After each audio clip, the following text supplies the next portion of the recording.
Why couldn't I just be a normal person whenever it came to St. LaCroix? His very existence gave me goosebumps and made my knees weak.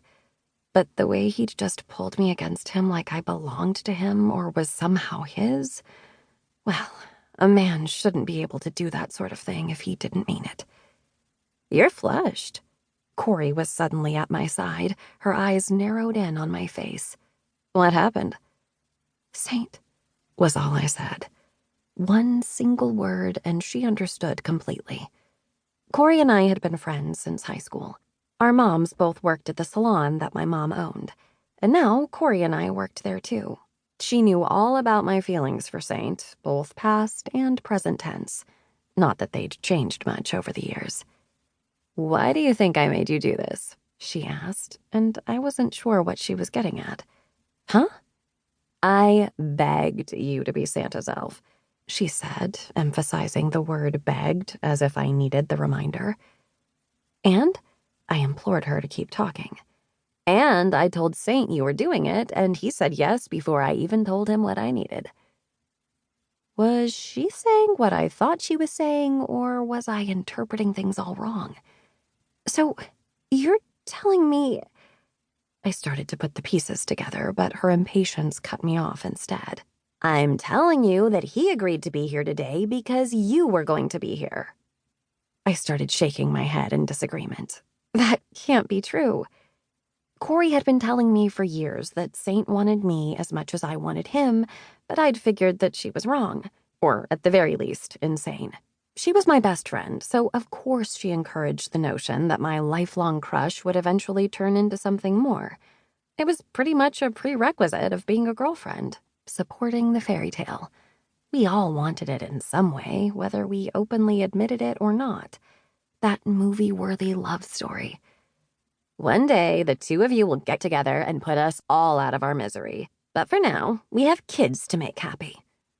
I followed her out of the dressing room and onto the normally empty stage that had been transformed into a North Pole wonderland. There was fake snow all over the floor and trees, a red and green neon sign with an arrow pointing to the left, and a gold-decorated chair for Santa and the kids to sit on. The door slammed as the last child exited the building, and I blew out a long breath, leaning my head against the oversized chair and forcing my eyes to stay open.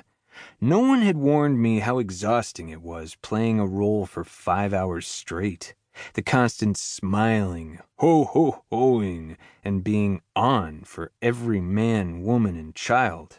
"You two were great. Thank you so much for doing that," Corey said, and it made me feel like I'd done something good, even though I'd only agreed to do this because I knew Ivy was doing it too. Selfish? A little. It had started snowing pretty hard while we were indoors, playing make-believe for the kids. The once clear windows were now frosted over with ice. The weather here could be dangerous, even if you grew up driving in it. Storms were unpredictable and often reminded you who was in charge. Note, it wasn't you or your car. "I have to pee. Be right back," Ivy said before disappearing, her skirt swishing from side to side as she jogged toward the bathroom door. Corey started stacking some of the decorations, putting them into a pile, and I realized that I needed her on my side. A girl's best friend was either your greatest ally or your worst enemy. "I'll give you $20 if you let me take Ivy home." Corey's gaze swept to mine, a giant smile on her face. $20?